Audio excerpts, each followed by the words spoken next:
जय श्री कृष्ण। कार्तिक महीने की कृष्ण पक्ष की त्रयोदशी को धनतेरस का पावन पर्व मनाया जाता है और इसी दिन से दीपावली का शुभारंभ हो जाता है और हमारे शास्त्रों में इस समय का विशेष महत्व बताया गया है। शास्त्रों के अनुसार कार्तिक मास के कृष्ण पक्ष की त्रयोदशी तिथि अर्थात धनतेरस से लेकर शुक्ल पक्ष की द्वितीया तिथि यानी भाई दूज तक का पूरा समय यम पंचक काल कहा जाता है। यह 5 दिनों की अवधि अत्यंत पवित्र और शुभ मानी जाती है और इस पूरे समय दरमियान रात्रि में यमराज के निमित्त दीप प्रज्वलित किए जाते हैं। यह परंपरा मात्र एक रिवाज नहीं है, अपितु इसके पीछे गहरा आध्यात्मिक और वैज्ञानिक कारण है। और जब हम श्रद्धा और विधि विधान से यमराज के लिए दीपदान करते हैं तो यमराज प्रसन्न होते हैं और हमारे परिवार पर उनकी विशेष कृपा बनी रहती है। इससे अकाल मृत्यु का भय भी दूर हो जाता है और परिवार में सुख शांति का वास होता है। यम दीपक जलाना मात्र एक धार्मिक परंपरा नहीं है, अपितु हमारे जीवन की रक्षा का एक आध्यात्मिक कवच है। जब हम नियमित रूप से और सच्ची श्रद्धा के साथ यमराज के लिए दीपदान करते हैं तो अनेक लाभ प्राप्त होते हैं। अकाल मृत्यु और अचानक आने वाले संकटों से सुरक्षा मिलती है। परिवार के सभी सदस्यों को दीर्घ आयु और स्वस्थ जीवन का आशीर्वाद प्राप्त होता है। यमराज की कृपा से दुर्घटनाओं और गंभीर बीमारियों से बचाव होता है और घर में शांति, सुख और समृद्धि का वास होता है तथा नकारात्मक ऊर्जाओं और बुरी शक्तियों से घर की रक्षा होती है। हमारे पूर्वजों ने इस परंपरा को बड़ी समझदारी से स्थापित किया है। यह दीपदान न केवल हमारी रक्षा करता है अपितु यमराज के प्रति हमारी कृतज्ञता को भी दर्शाता है।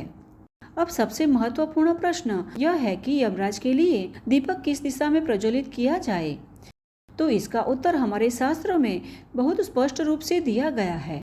यमराज के लिए दीपदान सदैव दक्षिण दिशा में किया जाता है।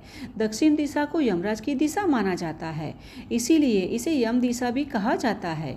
यह दीपक घर के मुख्य द्वार के बाहर दक्षिण दिशा की ओर मुख करके जलाना चाहिए। जब हम विधि विधान से दक्षिण दिशा में यम दीपक जलाते हैं तो परिवार के सभी सदस्यों की लंबी उम्र, सुख शांति और सुरक्षा बनी रहती है। यह दीपक एक प्रकार से यमराज को हमारी श्रद्धांजलि है और उनसे हमारी सुरक्षा के लिए प्रार्थना है। यम दीपदान के लिए साधारण दीपक नहीं अपितु विशेष रूप से तैयार किया गया दीपक उपयोग में लाया जाता है। तो आइए जान लेते हैं इसे बनाने की संपूर्ण विधि। तो इसके लिए आटे से 4 मुंह वाला एक बड़ा दीपक तैयार करें। दीपक को इस प्रकार बनाएं कि 4 मुख स्पष्ट रूप से दिखाई दे। दीपक में पर्याप्त गहराई हो ताकि तेल अच्छे से भरा जा सके और साफ और शुद्ध रुई से 2 लंबी बातें तैयार करें और बातियों को सरसों के शुद्ध तेल में भिगो दें। साथ ही दीपक में भी सरसों का तेल भरें और बातियों को व्यवस्थित रूप से रखें। उसके पश्चात दीपक को रोली से सजाएं, अक्षत अर्पित करें और सुगंधित पुष्पों से दीपक को सुसज्जित करें और यदि संभव हो तो दुर्वा भी अर्पित करें। और यह दीपक बनाते समय मन में पवित्र भाव रखें और यमराज का स्मरण करें। अब यम दीपक स्थापित कैसे किया जाता है उसके विषय में भी जान लेते हैं। अब देखिए, कोई भी धार्मिक अनुष्ठान तभी शुभ फलदायी होता है जब उसे पूरे विधि विधान के साथ संपन्न किया जाए। यम दीपदान भी एक महत्वपूर्ण अनुष्ठान है, इसीलिए इसकी विधि को समझना अति आवश्यक होता है। अब यम दीपदान करने के लिए सबसे पहले तो स्नान करके शुद्ध वस्त्र धारण करें और घर के मुख्य द्वार के बाहर दक्षिण दिशा में एक स्वच्छ स्थान तैयार करें। उस स्थान पर खील या गेहूं का एक छोटा ढेर बनाएं और दीपक को रोली, अक्षत और फूलों से सजाकर श्रद्धापूर्वक पूजन करें और यमराज का ध्यान करते हुए धूप दीप से पूजा करें और यदि संभव हो तो यमराज की आरती भी करें। उसके पश्चात मन ही मन यमराज से अपने और अपने परिवार की रक्षा की प्रार्थना करें।